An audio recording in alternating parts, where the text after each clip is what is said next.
from the very beginning, when the call was, what type of lead, and then what kind of time transpired, and any scripts or nuances or weirdness that might have happened, and then I can then share the screen and do some numbers. But because it's an AO, I want to get a little backdrop for everybody first, how we got there. I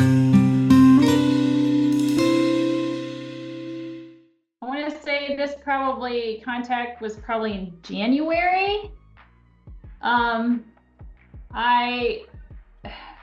There was a stint, Rick had me stop doing it, but if I couldn't get a hold of someone by phone, I sent them a text message, and Rick scared me and I stopped doing that. But there was a time period there where I was sending from my personal number. It wasn't a spam number, or anything like that.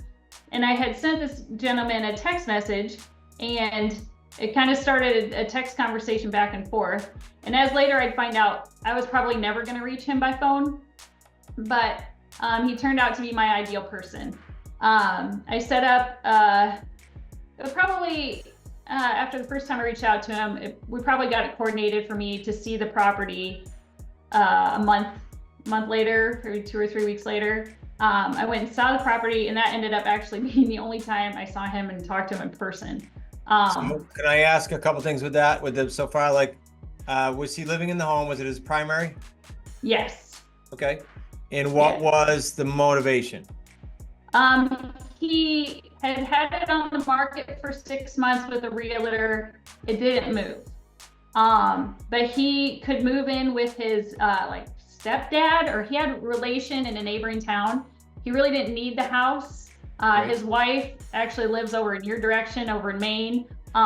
It was just unnecessary he didn't need it. He's like, I don't need this house anymore. Okay. But like I said, he tried with a realtor for 6 months with no luck. Okay, and how did you guys get to, Rick, feel free to chime in. How did you guys get to, and I want you guys to take notes, because I'll open up for questions, and you should be asking questions, because already I can think of a bunch that you could be asking. Kathy, how did you get to AO? Because I know you closed it at AO, which we'll go over. He's on in 2 years, he'll be an adjustable rate mortgage.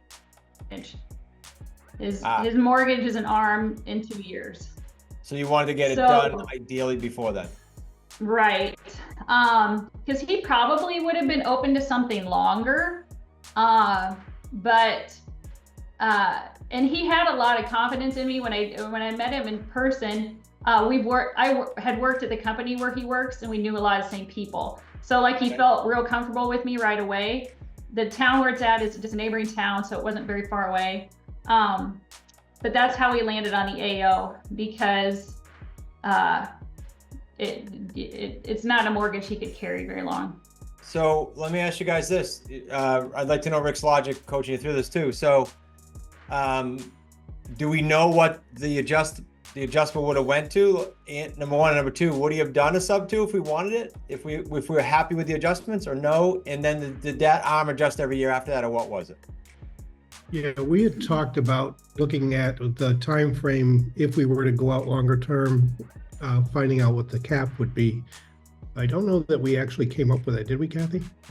I don't think so. Well, did he have, let's talk numbers. He was on the market with the realtor for 6 months. It didn't go. What was he on for? 178. 178? And what did he owe? 91. 91,000. Okay. Rick or Kathy, any nuances up to the point of the taken that I'm not asking you yet? No, that I can think of. Okay. That I can think of. So then you took it after, it sounds like a month or so of the initial call, roughly? Yeah, it took him a really long time to sign the contract. I want to say 6 weeks. Wow. Okay. Okay. I kept asking him if he had changed his mind, and he said no, but it was kind of weird because his wife also had to sign it, and like I said, she's over by you guys, and they were both very skeptical because I think they'd had a bad experience in this area before. Okay. When you say she was over here, did you say they're divorced or no? No, they're not divorced. Okay. As It's one of those Don't arrangements live I don't together. really get. Okay, beautiful marriage. Okay. Yeah. So then after the take-in, after the take-in, how long did it take to get it under agreement? Not the actual signing, because that sometimes takes an extra week, but how quickly did you get it under agreement? How many showings did you have? Talk about the buyer side a little bit, you and Rick. It's on a really busy highway, a main drag through town, and I knew the second I put that sign up, my phone was going to be ringing off the hook just because of where it's located, and my hunches were correct. I got a lot of leads through Prosperity as well. My phone was basically ringing off the hook. You know, and you guys know you're sorting. I've heard Nick say it, and you, Chris. You're just looking for the right person. So I had I probably showed it to 5 or 6 people that actually showed up. And I don't know, I'm a landlord, and my husband and I have learned a lot through the years that we'd like to meet someone in person, just to get a feel for them. And so I know typically, you know, sometimes you do the lockbox and you don't actually show it. The homeowner works 2 jobs and is gone all the time. So he could really never be there, which is why I said I was really never going to catch him on the phone. But he was willing. Like, we worked out a system as far as me showing it. So I had a buyer that I thought was a really good option, but they in the end weren't going to be able. It wasn't going to be a fit. And this buyer probably came along within a month, wasn't it, Rick? Yeah, it was about that. Yep. So a month and a month, not too bad. A month for the take, a month for the sold. Actually, pretty quickly. And how long you been at this with us?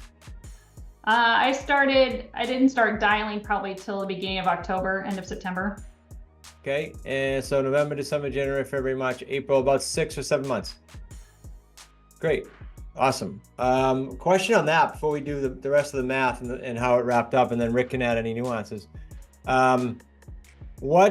Is there anything already, it's only been, say, 7 months, is there anything already, Kathy, that, and I'll ask Rick from Third Party Coaching you what he thinks, but is there anything on your end that you go, when I first started, this really was hard, and now it's sort of getting easy? Any part of the process, or not quite yet?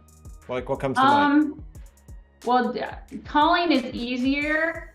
And Rick told me out of the gate, he said, this isn't going to be a very big payday. And he was correct. I got my check and I'm like, that was a lot of work for not a lot of money. Part of your education, I would chalk it up to, and Rick probably told you that. Like, I'm going to ask you guys what you learned in a minute, both you and Rick, but it's part of the process. Yeah. Well, and I told Rick, I said, I just want to go through the process. I'd rather go through it at least once and get experience. And my husband and I call it education. It's just the price of education. Yep. So you know, that was fine. But I kind of want to speak to, I live in a very small market, a very tiny list of people to dial. And I have to milk the most out of every dial I make. But I tell Rick all the time, and he's stopped riding my case about it. He's like, you gotta dial more. I just don't have, like, it's just not that many people. But that goes to show you can take a tiny list and still get takens. Yeah, and we can squeeze more juice out of some niche lists, which is another conversation for another day. And if someone has questions on that, I'm happy to explore it. Who has a calculator that could run a number for me, please? Take 178 grand that this seller was on the market for. Take, I don't know, he didn't sell, but take, I don't know, 98% of list price. What's that number? That 178 times 98%. Somebody. Because this is literally what I'll do with a seller. That's why I'm asking. I want to get you to what we show the 174, 440. 174 round number. Okay, now take 94% of that if they had to pay a 6% fee. 164. About 164. Okay, he didn't sell, but if he did, at best, he would have gotten the 160s and then had to have closing costs. What was, Chris, what was the first percentage you took it by? I usually use anywhere between 97 and 98 just to give an example to the seller when they go, well, I was hoping to net X. And I go, well, and I back it out and say, well, you weren't gonna either way, and, you know, or you're spot on, you're right. So I take their list price, they expired, you didn't sell, but if you did sell at 97.5% or whatever, and then you paid a realtor before closing costs, you're at 164 already, buddy. Like, so, you know, he was gonna net probably 70 grand there. What did you guys go on the mark? Let me back up. What did you tell him in the AO contract? There's a minimum. What did you tell him for a minimum? 178. Okay, so he's already way ahead. Okay, did the numbers work out to 178 now for him as you did the math? Talk about that a little bit.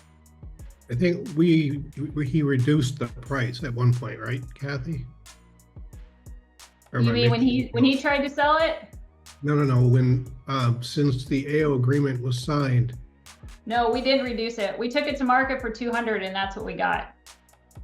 You took it to market for 200? yeah, because there was some talk about the roof. Yeah. I think. Yeah. Yes, Rick's right. The roof needed to be replaced, and the seller knew that. And with the first deal, the first buyer we came along, they said they would they would do the roof themselves, and he was going to just take it off the top.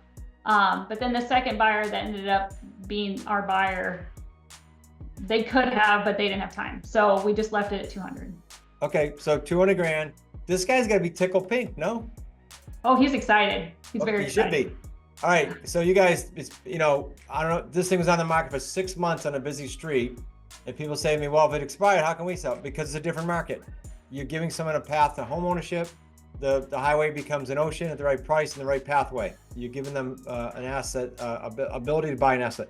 Okay, so how much down did you collect from the buyer for payday one, which is the only payday, because this is all not applicable?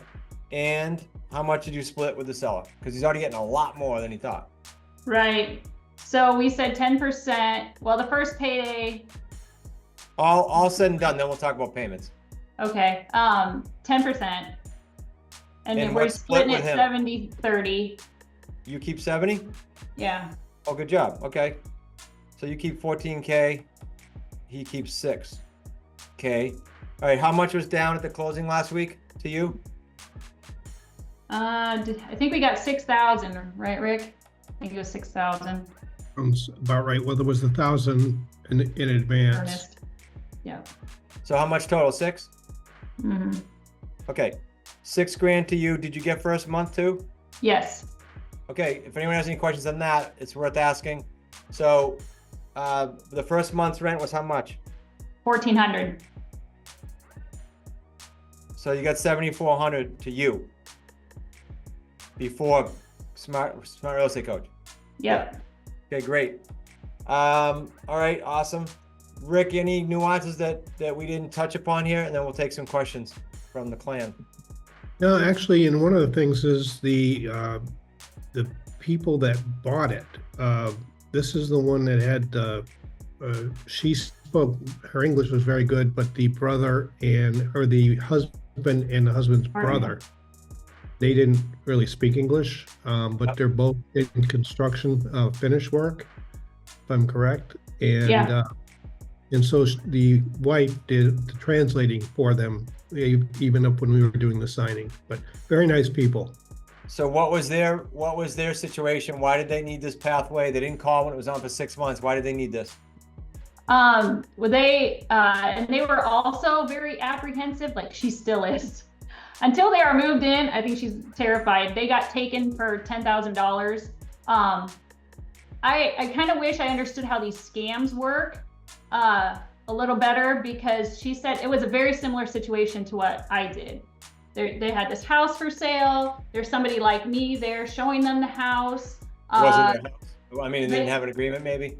They didn't really have an agreement. The guy took their $10,000 cash and just left with it. And she said by the time they went to move into the house or take possession, someone else was moving in. She said they got screwed. Yeah, Kayla, my daughter, about 2 months ago, had a guy try to do it to hers, marketing her house and everything. They're still out there. They were out there in 2013 with me and Nick, and they're out there now. So you guys just gotta be careful. So it's almost all the stuff you can come up with has happened to us. that's where, okay, so let's be real clear on this, you guys. That's where you utilize what I hear Rick utilize on literally every phone call. Rick, I listened to your call this morning. You did it again. He always tells people he's accredited with the Creative Financing Real Estate Association. It is enormous. And if you're not an associate and you go through the QLS, you're certified still. You're just not accredited because we're not working with you. But you have the certification, you can put on your website. Right. Or you can just join associate and do more deals anyway. Side note. Well, and all the emphasis that we put on credit repair and helping and making that a big part of it, I think that helped. But because of the two guys not being able to speak English, and they don't have social security numbers, but Paul Ritter is going to help them. We're going to track that, make sure they get social security numbers in time.